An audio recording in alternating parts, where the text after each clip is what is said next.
The purpose of what we're doing here today is to document the life of my mother, Bonnie Clementine Cody Osborne.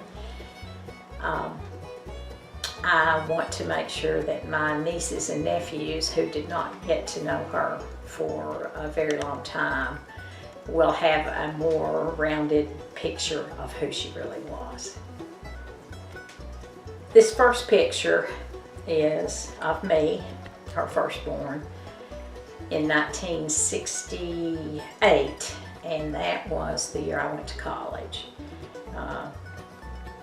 which was momentous considering where I came from. Very humble background. And had it not been for my mother and her teaching me how to read and how to count and how to write my name before I even went to school in Harlan, Kentucky, was a big thing. She gave me a very good start. This picture, obviously, is of a wedding, my first wedding.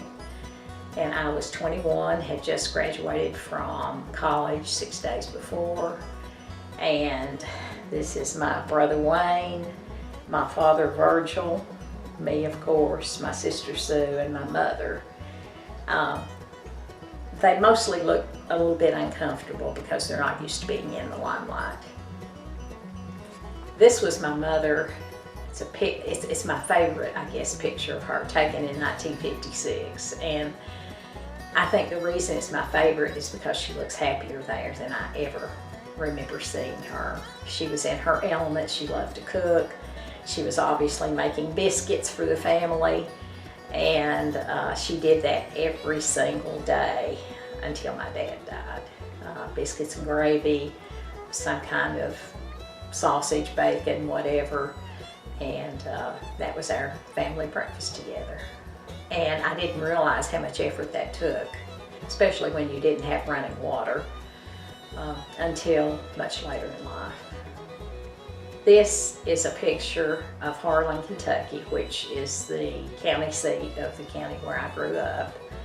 We did not actually live in town, but this is just some of the buildings as you're going in, and you can tell it's a pretty depressed area by that time. The coal mines were very big there in the 30s and 40s, but they were starting to have lots of problems, strikes and so on, and problems with the unions by this time. This is my mother in 1965, and I would have been in the middle of high school. We had moved from Kentucky to Hamlin County, Tennessee by that time, and she was out in the front yard of, I believe, the house that we lived in off Whitesburg Pike. And you can see our old black Chevrolet car in the background. A quick story about that. My mother was one of the world's worst drivers. She should never have had a license. It took her 3 times to get her driver's license, and the 3rd time, I think the police officer gave it out to her out of self-defense. So he told her to go back in the field and practice some more. This car in particular, I remember one day it quit running and somebody was trying to push it off like you could with the stick shifts. And they pushed and pushed and pushed and couldn't figure out why it wasn't going anywhere, and she had it in reverse. Which she didn't tell them, of course, once she figured it out, and then things looked fine. This is a picture of one of the early houses that we lived in, and this was in Sunshine Holler. There used to be a coal mine at the head of that holler, so it was really a coal mining camp. And this little house played a big part in our lives. When I was first born, my parents lived in the same house as my dad's parents. And my mom thought my grandmother was interfering too much with my raising, and she was not wanting her to spank me and things like that, from what I hear. And my grandmother and I were just very, very, very close. So my mom left my dad and went home to her parents and said that when Dad got a place to live that was not with his parents, she would come back. And this is the house we came back to. His brother and his wife lived in this house, And they agreed to move in with the grandparents so Mom would come back to Dad and we could all live happily ever after. So things were mostly okay after that. Took a little while, but it was better. Grandma was just across the street, but that was better than being in the same house. This is the cabin that my parents built. It was the last house they lived in. They actually owned it free and clear because Dad ended up having black lung from working in the mines so long. And when he finally got his back pay from that, they used that money to buy the materials to build his house, and they cleared the land and built it themselves. And my two nephews, Eric and Dustin, were very young, but they stayed with my parents a lot, and they helped, you know, carry things and build the house, so it was special for them too. This is in Hawkins County, Tennessee. It's in Whitesburg still, but Hawkins and Hamlin, Whitesburg is partially in both counties, and Whitesburg's where I went to high school. So they both lived here until they died. This was a letter that I sent to my mother when my sister and I were in Europe, and folks in the family, maybe not the nephews and nieces that might be listening to this, but folks in the family knew that it was nothing short of a miracle for my sister to leave the country, because she wouldn't even come to Knoxville from Morristown. But she was into genealogy, and we went to Ireland and England and Scotland, and I wrote Mom this letter while we were there. And I won't go into reading it, but it was just still with the thing, so I decided to show that too. This is indirectly a part of my mother. It's my dad's mother and his sisters, but this is the grandmother right here that I was so close to, and the one that we moved out of the house with because she was interfering with my raising. Her name was Belle Howard Osborne, and those were her daughters, Dad's sisters. This is a larger picture of that little house I showed just a few minutes ago. I just enlarged it to see the detail a little bit bigger because my aunt, who also lived there, wanted me to paint a picture of it for her.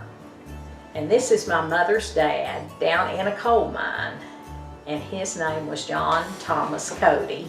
And I don't know for sure which coal mine it was in, but I think my mom called it the Blue Gem Mines, J-E-M.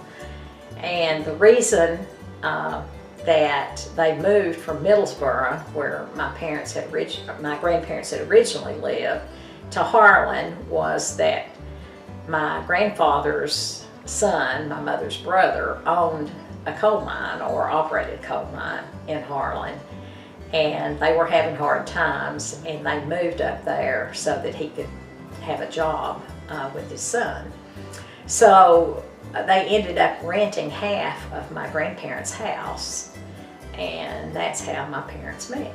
Now, this was in 1962, not too long before we left Harlan County and moved to Tennessee. I was in the middle of my freshman year in high school, I think.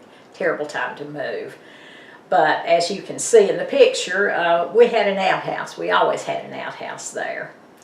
And had a little bit of an issue because there was a monstrous flood that even covered up total houses. And it came across a huge field and the railroad track, and then down in a gully and back up the other side and got into our outhouse. And the house sat on a little knoll very close to that, so we were fortunate that it didn't get into the house, but we had to go up to the grandparents' house to use the outhouse. This is a picture of Kentucky Mine Supply, and this was in Harlan, and it is what it says. It was the place where the companies bought their mining supplies, and I imagine where my father got his hat that he wore, and his carbide lamp and the knee pads and all the garb they had to wear to work in the mine. So it was a pretty big business in Harlan County. This is a very special place to me. This was in Sunshine, and it was the community that we lived in, I guess, the longest, and where most of the family lived. we kind of moved around a lot, I guess looking for a rental house that was a little bit cheaper or whatever. But this was Sunshine Baptist Church, and I imagine I was 9, 10, something like that, when I went to this church with friends for Bible school, and this is where I accepted Christ the first time. Well, I accepted Christ, period. I got away for a little while and came back eventually, but this is where I remember learning the books of the Bible and singing all the kids' songs. And my parents didn't take me to church for the most part. It was friends and other folks that I went with, but I always had an interest in going. This, Bank of Harlan. I believe this is the street that Creech's drugstore was on. And Harlan was not a very big town, even though it was the county seat. But I went to the middle school there, and when the lunch bell would ring, we would run to Creech's drugstore because they only had limited seating, and you could get a hot dog, fries, and a drink for 35 cents. And that was our favorite place to go. So I remember many, many times running as fast as I could to get to Creech's for lunch. And if we didn't get to Creech's in time, we had to look elsewhere. This is a picture of my mother and me on the railroad tracks, and this was at Poor Fork. And Poor Fork's where I was actually born. It's a part of Baxter. And I always thought it was called Poor Fork because everybody that lived there was poor. But later I found out that the Poor Fork of the Cumberland River ran through there. So that was actually why it was named that. It was just not even much of a community, really. Had a little store. I think maybe the post office was a part of the store, and that was about it. A railroad, not even a station there, but a little stop. And the railroads played a big part of Harlan County history, of course, because of the coal mining. This was taken in 1954, and my mother has written on the back of it, Bonnie, 22 years old, Sylvia, my aunt that she was closest to, and that was her only sister, 32 years old, Judy, 4, almost 5. Picture was made in the summer of '54 and developed later in the year. And this was my favorite aunt. She, I found out later on, really helped my mother when she was growing up. She took lots of jobs as the older sister so that she could make sure Mom had the things she needed for school and so on. And I'm not sure where that house was. I think it may have been in Middlesboro, where my mom was originally from, but I'm not sure. This is a picture of my mother that was taken 24 days before she died. She had pneumonia, and she would get better for a little while, get worse for a little while, back and forth to the hospital. But this was on February 2nd, 2009. And she was sitting at the computer, and she had her little hearing device on, and then she's talking to my nephew on the phone all at the same time. So I guess she learned early to multitask like we talk about now. The funny thing is that she was what she called running through her games. Her mind was slipping just a little bit at this point in time, and my brother had his own computer business for a while, and he had taken parts of different computers and put them together and made her one and just loaded some like kids games on it and stuff. And so she could manage that, and that was part of what she would do. She lived alone, she didn't drive, so she was pretty limited. She didn't see many folks a day, just the mailman, newspaper man. Some days that's all she saw. And so that gave her something to do. So when we'd call, she would always say, I've been running through my games. This was a card that my mother sent me. She was big on sending cards, and I think that maybe in her generation was a bigger thing. It's not so big anymore with technology. But she was really good to send cards, and she always put love and God bless, Mom.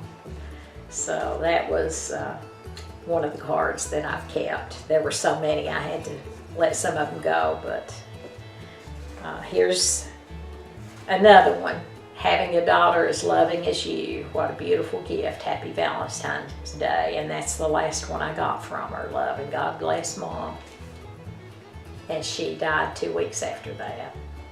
So I imagine my sister must have picked this up for her.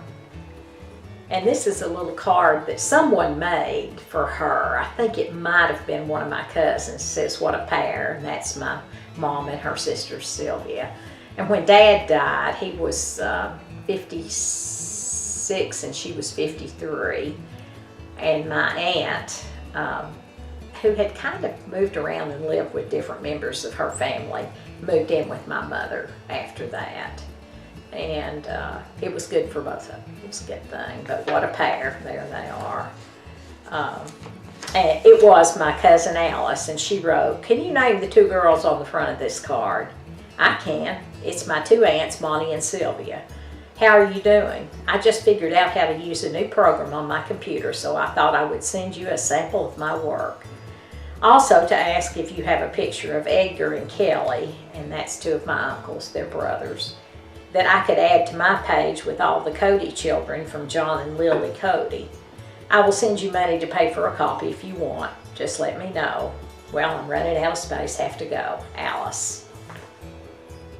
This is a picture of me just after I met my first husband, Gray, and we were at LMU. I think we'd gone over to Cumberland Gap National Park, which was very close by, and we're just taking pictures. And this was in 1970 in June, so I would have been, I guess, a junior.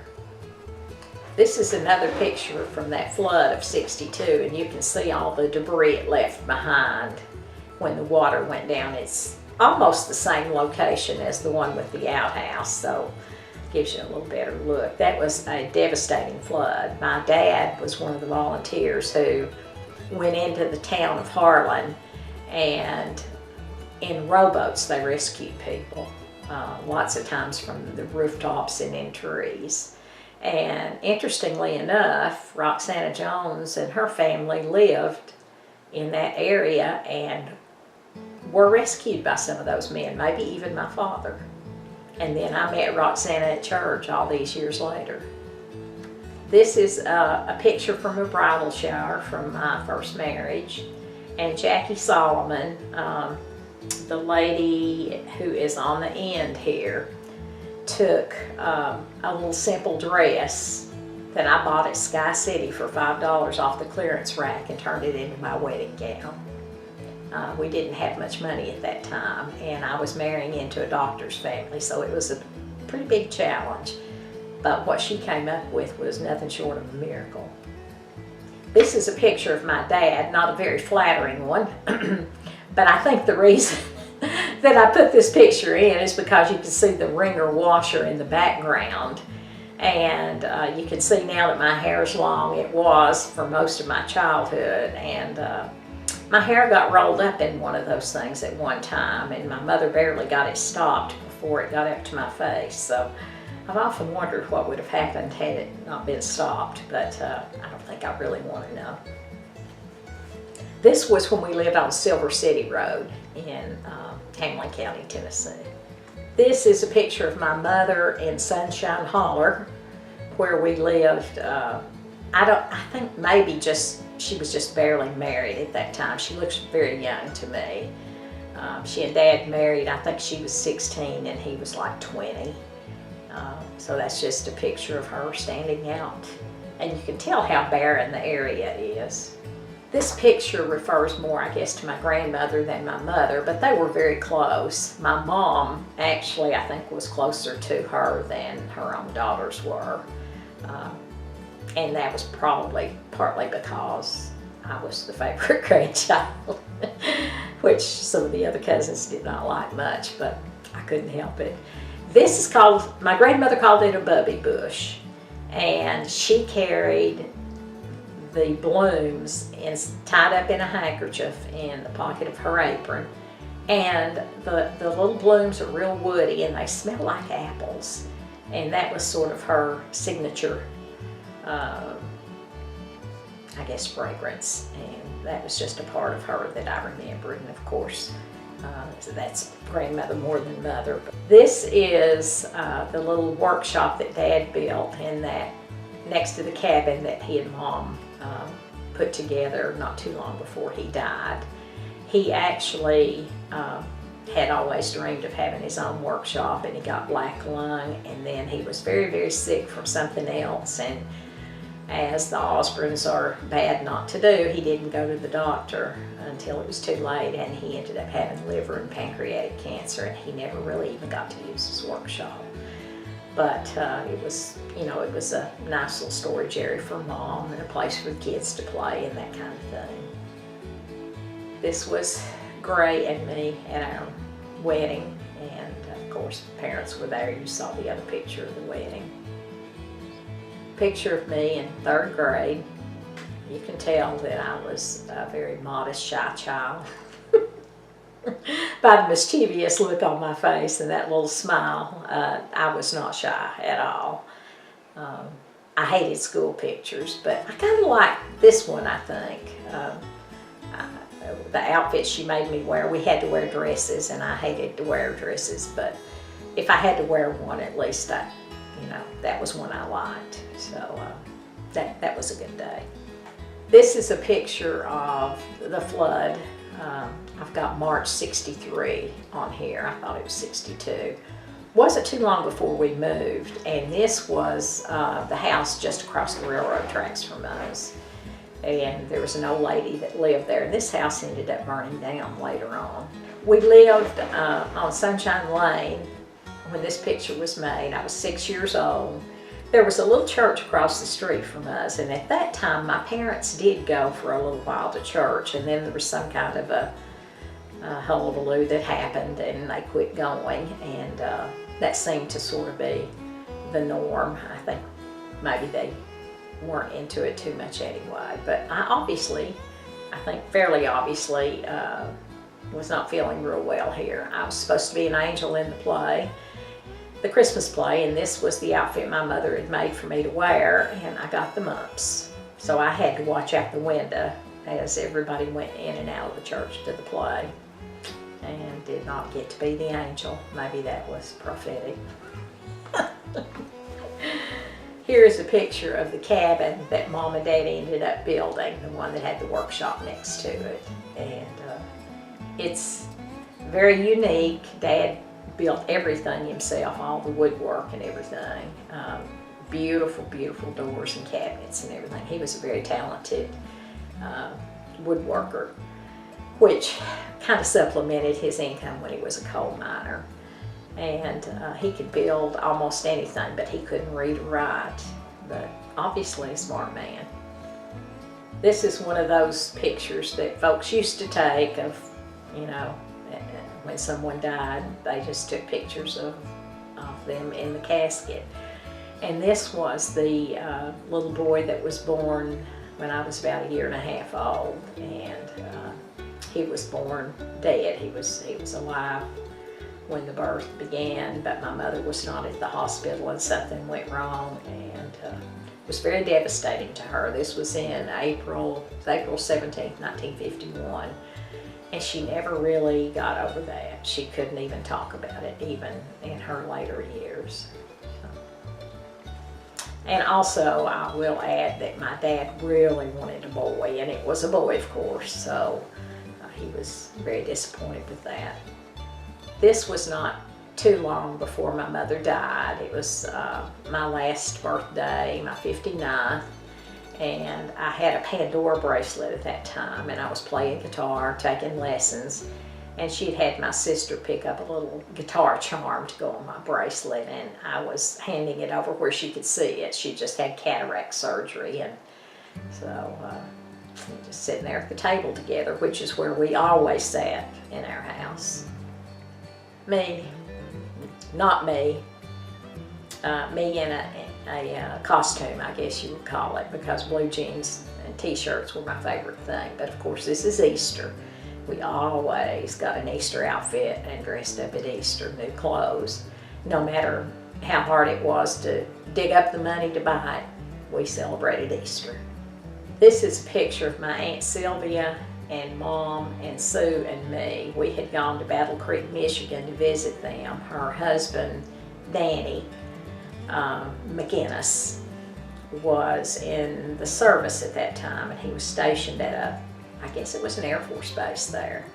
And they lived in a basement while they just built the basement. We're going to build a house on top, but the house hadn't occurred yet. So that was the farthest away from home I'd ever been. And this is Mom and my Aunt Sylvia sitting at the booth in the kitchen, where they spent lots and lots and lots of time playing Yahtzee and cards and working jigsaw puzzles and quilting and all the things they love to do. They spent lots of time there, and it was good. I think this was taken, well, a few years after my dad passed away. So.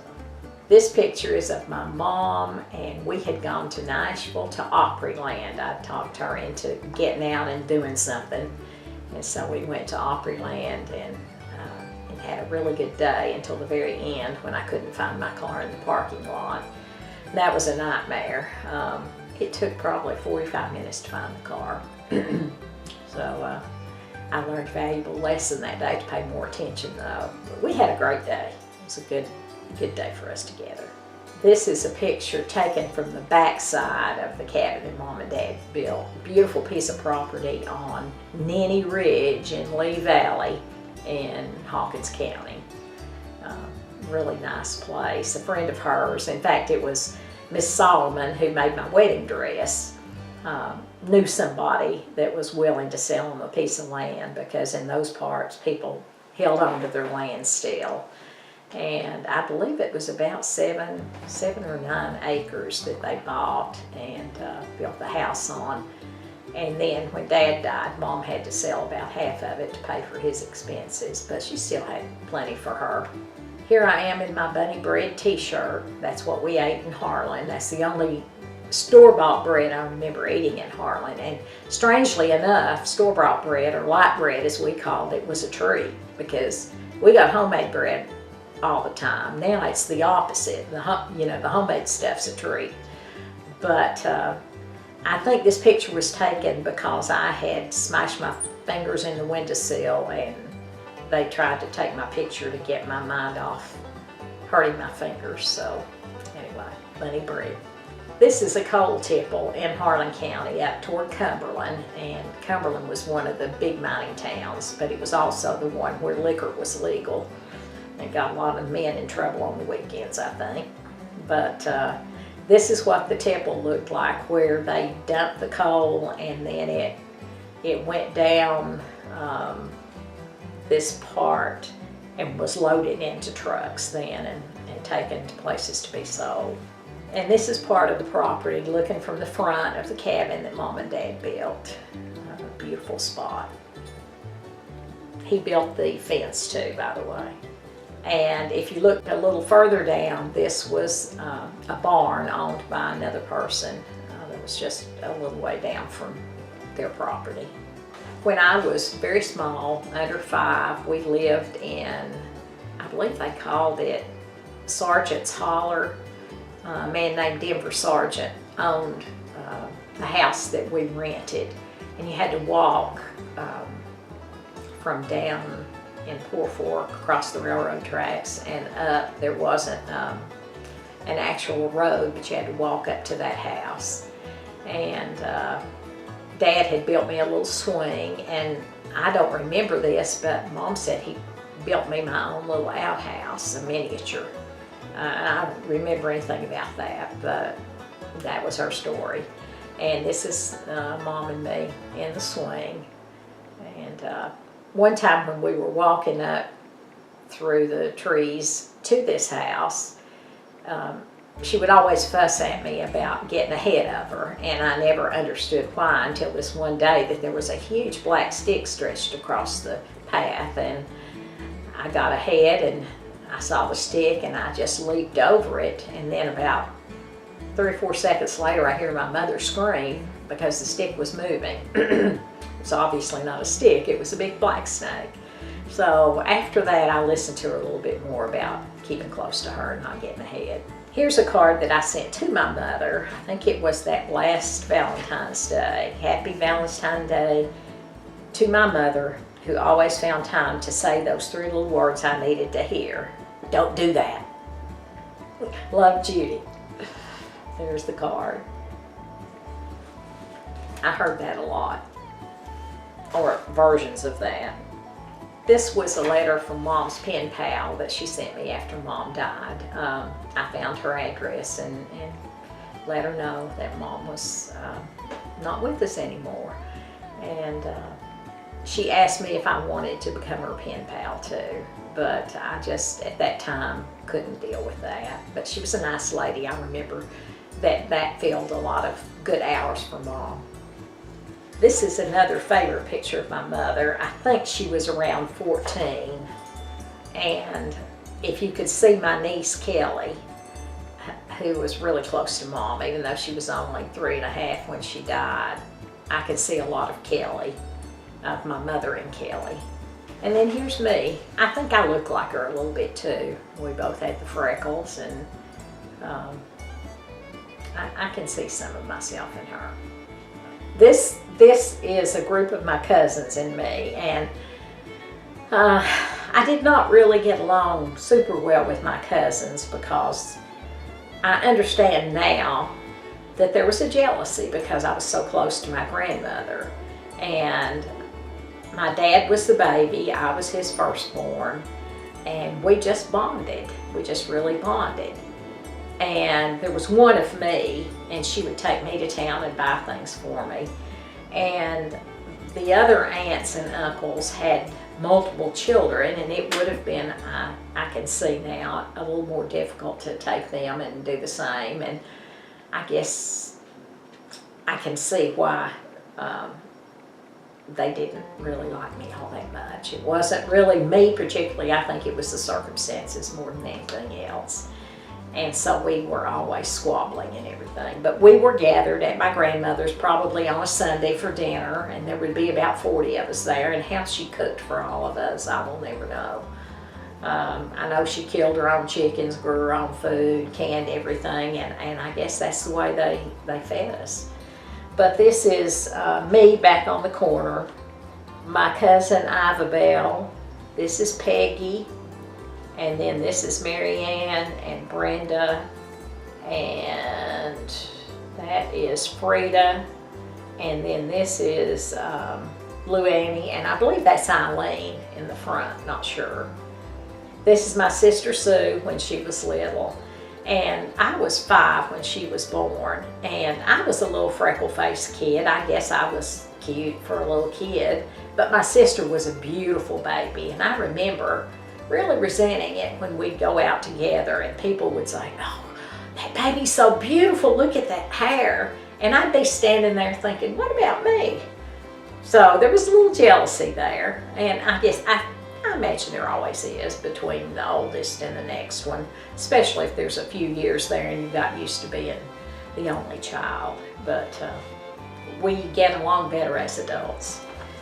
This is again that favorite picture of my mom that you've already seen where she's making biscuits. This is my grandfather, George Osborne, with my brother Wayne and my sister Sue. And he was my dad's father, and he cut timber for the coal mines. And he had a limp for as long as I can remember. He could not bend one of his legs because the axe slipped once and cut his kneecap in half. And at that point in time, they were not able to repair it. These are pictures of the family, my sister and my dad. And that would have been Easter, I can tell by the clothing on her. There she is with her bunny bread shirt on. And my mother and my dad, that was in '65. I think you've already seen the picture of my mom, but there's the one of my dad at the same time. He was a nice looking fella. This picture is in '68 when I was at LMU, and it was taken at Cumberland Gap. And this, I believe, might have been an Easter picture when the family came over to see me. And the interesting thing about Cumberland Gap and LMU is that they're very, very close together. And my mom was born at a little place called Sugar Run on the top of the mountain at Cumberland Gap, called the Pinnacle. And it was not part of the national park then, but it is now. And that's me and my mom and my sister. And then this is the grandmother that I love so much, and I believe she's holding my cousin Mary Ann there, my Uncle Monroe's daughter. And this is a picture of Mom and Dad and Sue and Wayne. And I must have been taking the picture, but the Smokies is about the only place we ever went on vacation. And I couldn't figure out why we went from one set of mountains to the other, but you know, that's what we did. This picture was taken when I was in high school. Oh gee, look at the outfit. My mother and me and Sue and Wayne, and this was the house on Silver City Road that we rented from the Hauns.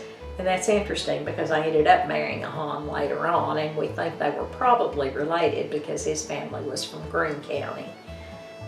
This was out back from the little place we rented. This is one of those infamous pictures that I love, Easter. You can tell I'm really happy because I have my arms crossed. I've got that stance and that frown, but I hated to dress up worse than anything. I just wanted to be a little cowgirl and play with the guys, and I was a little tomboy, and you know, fancy frou-frou was not me at all. So this was an Easter picture, and it was also taken at Cumberland Gap. My grandparents lived nearby, so that's why that was a good spot to take pictures. When we lived in Kentucky, my mom had to get up really early, like at 4:30, to get breakfast and get Dad ready to go to work. And this was his dinner bucket that the miners used. And it's really cool because the top part, you could put like the bread or the cake in it if you had something left from dinner the night before, or supper as we called it. And then I've stored some things in here too. Let me take them out just for a moment. And then the middle part, they put the soup beans in, or the soup or stew, whatever they've made. And these were all airtight compartments. And then the water went in the bottom. So it was a pretty neat little contraption, really. Can't find these much anymore. This is not the actual one my dad used. I don't know whatever happened to it, but I found one. And bought it just so that would be something that we could keep, that's a part of our heritage. And the things I removed from it, this was one of the older, or one of the newer miners' hats, and the carbide lamp, which they used to light their way, and it had the most horrendous smell. It's like something you've never smelled before. That's what they had attached to this piece, so they could see in the mine, because they were sometimes a mile underground. Now the hat I remember him wearing was a hard one that had this attached to the front, but this may be one that he wore later on. And then this is the actual carbide lamp that hooked to the front here, and they had to, you know, to light it. And so anyway, I remember seeing him wear this and come home with it every day. And when he would come home, really, it's true, you could not see anything but the whites of his eyes because he was totally covered with coal dust. And Mom would always have to have his bath ready the minute he got home because he didn't want to touch anything. She had to wash those clothes every night, and he had to bathe. And if you think about not having running water, that was a little bit of an issue. Lots of work. What happened was we had a spring nearby, and it depended on where we lived. There was always a creek or a spring because you had to make sure you had that if there was no water source. And we had 5-gallon buckets that we took to the spring or the creek, and I had to carry those too, but I couldn't fill them all the way up. I just wasn't strong enough at the time. But we had to carry the water to the house, and we had the wood burning stove, and Mom would heat the water on the stove. She'd put cold water in the big galvanized tub in the middle of the floor, and then add the hot water to it when Dad got home. And he took his bath. She'd have his clothes laid out. It was a lot of work, a lot more than I realized at the time. You know, I'm sure I grumbled about my part, but she had to do a whole lot more than I did. So, and that happened even before we ate dinner. Well, I might as well talk about the things I took out. This, I always saw in our house, Clabber Girl baking powder, because Mom made biscuits every single day. And this was just one of those things you saw everywhere. It's what everybody used. And this is just bread bags with a rubber band around it. She used everything over and over and over. You didn't throw anything away because Ziploc bags cost more than bread bags that you'd already used. This is an old baby food jar, really old baby food jar, I think. And she saved seeds for various things in the jars. And I don't know, she either told me these were gourd seeds or forget-me-nots, and I've never planted any of them. But you can tell how old the jar is. I mean, it cost 21 cents, so that's been a while. This is my baby shoe. And I have a picture, the one of Mom pushing me in the swing. I believe these are the shoes I have on in that picture. I looked back at it. And it's definitely old enough to have been mine, I think, rather than the other two. I display with that this dress that my mother made me. I don't know how old I was at the time she made this dress, but I couldn't have been very big. And if you could look at it closely, everything, every stitch, everything's hand done on the dress. And on the back it had a little keyhole and a little button that buttoned it together. She did the embroidery. She always embroidered things and made doilies and quilts and all kinds of stuff. So sewing was a big thing for her. But I treasure this dress. And this is a quilt that she made from flour sacks when I was a child. And when we laid her to rest in the funeral home, I draped this across her casket because this was what she was. She was allergic to flour. She had really bad asthma. So we didn't put much at the funeral home, but I used that. And it has fond memories for me. We also slept under about 7 of these at night because we had no heat except the warm morning stove in the living room and the cook stove in the kitchen, which was also coal and wood. So we had to keep warm any way we could, and that was usually with lots and lots of quilts. So she spent a great deal of her time making quilts. This is a tape of gospel songs that I think Will tried to get some music off of. I know it's in pretty bad shape, but Mom's family was very musical. The brothers would play guitars and different instruments, and at family reunions there was always music, the old bluegrass country, hillbilly mountain music, and they were pretty good. This was a treasure that I found when we were going through some of Mom's things. Actually, one of her grade cards from Middlesboro Public Schools, 1944 to 1945. And she was in grade 6B, and it says the school was Central. Her teacher was M. Bailey, 7th grade, and she made A's, B's, and C's, and the term that she made the C's, she had missed a lot of days of school, so I imagine she was either sick or as I understand, my grandmother was ill a lot and Mom had to take care of her. And she was the youngest, and she and my Uncle William were the only two still at home. So there's that grade card. And I don't think it was probably signed by Tom Cody, because I don't think Tom Cody could write, her dad. So I don't know whether the older sister signed it. I don't know who signed it, but I'm pretty sure it wasn't Tom Cody. This was something that just tickled me when I found it. It was one of those things that makes you feel important. And it may sound silly, but they bought me a life insurance policy as a little tiny kid. And it has my name here. The year was, see, Lincoln Income Life. The first date on here is 1953. I would have been 4 years old. And they were putting anywhere from 5 to 15 cents a week into my life insurance policy.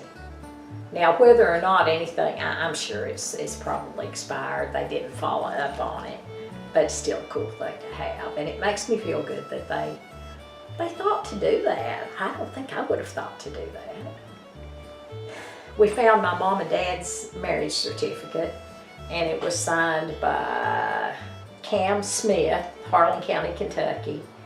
And it was February 12, 1949 at the courthouse. And I knew that they just went to the courthouse and got married. The story was that my grandmother didn't want to let go of her youngest, and they talked about getting married for a while, and finally they just went to the courthouse and did it. And my mom told me that when they got married, they had $8.25 to their name. And I remember thinking, why in the world would you get married if that's all the money you had? But I realize now that that goes further than it would at this time, but still that's not a lot of money. And they lived in a chicken house. That was their first house. No chickens had lived in it, but my dad, you know, he was always able to work with his hands, and he made it livable. And I think Mom said they had 2 crates that they sat on, and one of the grandmothers gave her an old Singer treadle sewing machine. And they tied a string across from one corner to the other to hang clothes on. And the old wringer washer. Now I think even washboard sometimes. What else? She said an old flowered chair that the stuffing was coming out of. I remember that, and I think it was like pink and orange flowers. It sounds horrid, but it would be a place to sit. And I guess pots and pans from various people in the family just barely had what they needed. But you know, if you're happy, that's all that matters. This is a letter that I found that my mother had written to me at one point. And I don't have the jewelry box in front of me. I'll add that picture later if I can come up with it. But it was one of those domed enameled boxes, and it looks like it came from maybe Japan, and I wondered if it came maybe during the war. And she wrote, Judy, I want you to have this because I know you will keep it and take care of it. My dad gave it to me, and you do so much for us, I wanted you to have something extra. The hinges, etc. work if you put little nails in them to hold them.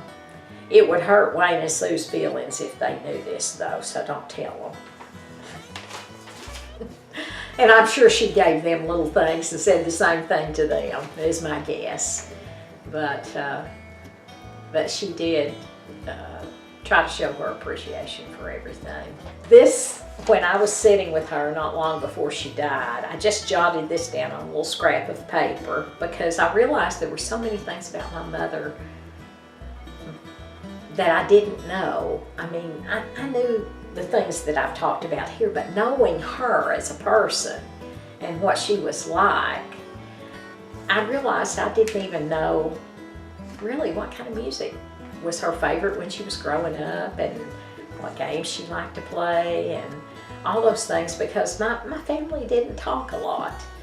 But she told me while we were sitting there one night that Jim Owens was her first boyfriend, and he loaned her his bike to learn to ride, and she rode it down through Ma's garden between the rows of beans, and she wrecked on the beans.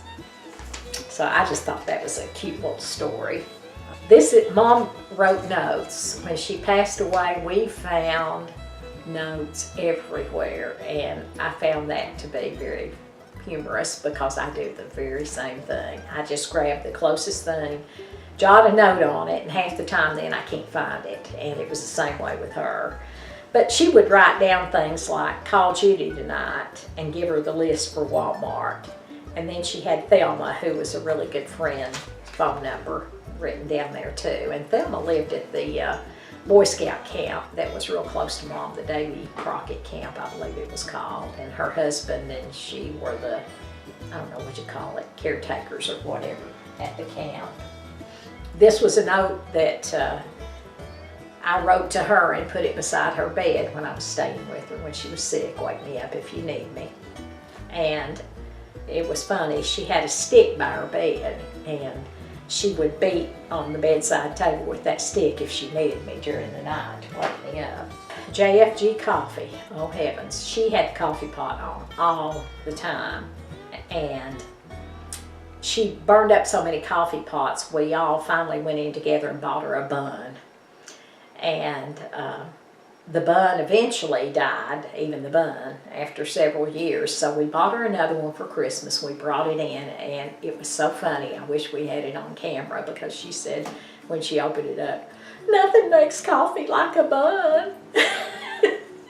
And we all said that the bun company would use that for a commercial if they had it on film. Tests and teasers. She always liked to take little tests and do puzzles and that kind of thing. She did these little mini spy things out in the newspaper. This was toward the end of her life that she did these things when she was by herself. She did the crossword in the paper every day, and this one's dated Friday 2/20/09, and she died 6 days later, and she was still doing the crosswords, even though she had pneumonia pretty badly and couldn't breathe very well. But she was not a quitter. She fought till the very end. She loved to read, and she would read the Harlequins. She was not highly educated. She went through 8th grade. And someone in Middlesboro offered to send her to nursing school, but she just said, yuck, I could not be a nurse. That would have been a good opportunity for her, but if you can't envision yourself doing something, I guess you shouldn't do it. So, and this was just a little Celtic art bookmark I brought her back from Ireland with the letter O on it, because my grandmother, her mom, was a Kelly, and of course that's very Irish. This was my grandmother's milk pitcher, and it ended up being passed on to my mom. And that was my dad's dad. We were always closer to them than we were to my mom's family, because they lived further away and they were kind of nomadic. They moved around a lot, and I mean, they moved from state to state. They'd go Florida and Michigan, back to Kentucky, and it was kind of hard to keep up with them. So this anyway was my grandmother's milk pitcher, and it has the numbers 2, 3, 4 on the bottom of it, but I don't have a clue who made it or anything, but it's obviously been well loved. I think these were my Grandma Kelly's irons, these two, and they weigh a ton if you've ever picked one of them up. I can't imagine trying to iron with these things, heating them on a stove and then trying to keep them hot and iron with them, but you had to iron everything back then. So I imagine they had strong upper bodies. So, those things are precious. My mom was really into this kind of stuff. She all the household hints and everything, because she had to do most everything for herself. And this was in her things, and I decided to keep that. It does have some good stuff in it. The dove. She really loved her birds, and especially the doves. And even though she didn't have a lot of money, she fed the birds good stuff. And she took great pleasure in watching the birds. This is one of her sewing boxes, and as I said, she sewed her whole life out of necessity, and also because she enjoyed it. But that's her old sewing box. And here's the Yahtzee game that she and my Aunt Sylvia played all the time, and they played it with cousins James and Judy that used to come over and do a lot of chores for them. They'd wander in and out, part of the nomadic bunch, and do things for Mom and Sylvia that they couldn't do for themselves. So anyway, they enjoyed that. They played all kinds of games. One of the last items is really interesting. This is an old hymn book. It says Songs and Hymns, a complete church hymnal compiled by Homer F. Morris, J.R. Baxter Jr., Virgil O. Stamps, and W.W. Combs. And it says Pine Grove Baptist Church in it. When Mom died, we just tried to pick out songs we thought, you know, we knew a lot of the songs that she liked, church songs, because on Sunday mornings she would play the music all the time. And she used to sing with me back in the old days. We had the porch swing all the time. We would sit in the porch swing, and we knew these songs by heart, and we would swing and sing it. And it seemed like the longer we sang, the higher we would go in the swing, and we would just belt it out.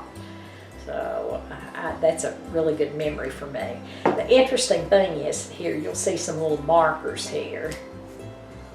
3 out of 4 of the songs that we chose for her funeral are marked in this book, and we didn't even know it at the time. So that was kind of special when we found that. I moved into this house where we're filming this. Mom did puzzles all the time, jigsaw puzzles. And I had her, I bought this puzzle and asked her if she would do it for me, and then I had it framed. Because it just reminded me of the old days, and then I thought it was really pretty, and that's the kind of thing I like.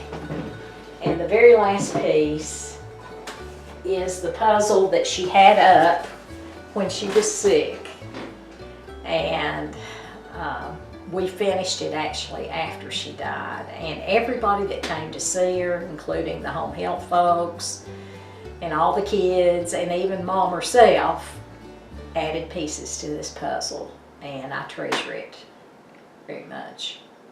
I made some other notes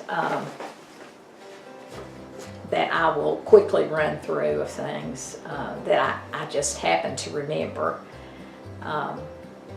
I've already mentioned some of them, but I'll kind of go through it again. That Mom and Dad met in Coxton, Kentucky when her family moved in with my grandparents, my Osborne grandparents. And they lived in half of the house, and the Osbornes lived in the other half. And then one day, not too long after that, my Aunt Viney, which was Dad's sister, was having a candy making session for Christmas, and she asked Mom to help. And Dad just happened to walk in while that was going on, and that was when they first met. And they got married not too awfully long after that. I don't think it was even a year. Let's see. Oh, one thing that she had to do, she loved to read and taught me to read, but she had to hide the books from Daddy because he didn't know how to read, and I think I don't know, maybe he didn't like to be reminded of that fact, I'm not sure, but she hid her books, and she read those true romance magazines, and I thought they were really something back then. I would find one now and then and look at it, but they were not risque or anything, but I guess maybe for that time they were, I don't know. But even when I wanted to read, I had to hide and do it because he would say I needed to be doing something useful. He really didn't appreciate education because he'd always had to use his hands to work, and that's what his family had done. So I don't think he had the vision that I did of what it could bring. And for me, it was a way out. I didn't want to live that way all my life. Another thing about my mom was that she could massacre the English language. I can't even remember all the things that she used to say, but you could not convince her that a word was pronounced a different way once she figured it out. Like plexiglass was flexiglass, and actually it kind of makes sense, but you could not change her mind on how to pronounce it. Oxygen was oxygen, She had to have her oxygen when she was older because her lung capacity was very bad. She had smoked almost her whole life and had asthma. But you couldn't change her. You could not change anything about her. She was very strong-willed. She called most people according to their job, not by their name. There was the mowing man, there was the paper man, there was the heart doctor, the lung doctor. Nobody had a name. They went by whatever their occupation was. She sort of surprised us all. She was 53 when Dad died, and we thought that as spunky and as much of a people person as she was, that she'd go out and get a job. She would really, start doing a lot of things that she hadn't done, because really she lived her life for him. And he was pretty strong-willed. He wanted her at home when he was home, and she pretty much lived her life through him. But she just kind of gave up, and she just really didn't do a lot after he died. I'm glad my aunt was there with her. So if it hadn't been for that, I bet she wouldn't have lived as long as she did. She loved her grandkids, and they stayed with her a lot when they were little. And Eric and Dustin spent lots and lots and lots of nights with her, and Dad and her were a big influence on them. My sister had married someone else, and the oldest child, Eric, I guess didn't feel like he fit in as much. So he spent a lot of time with my parents, and it was very difficult when they were gone. But she was a great lady, and the older I get, the more I appreciate her, because I think maybe this expression's been around a long time, but your parents get smarter and smarter the older you get, and so did my mother.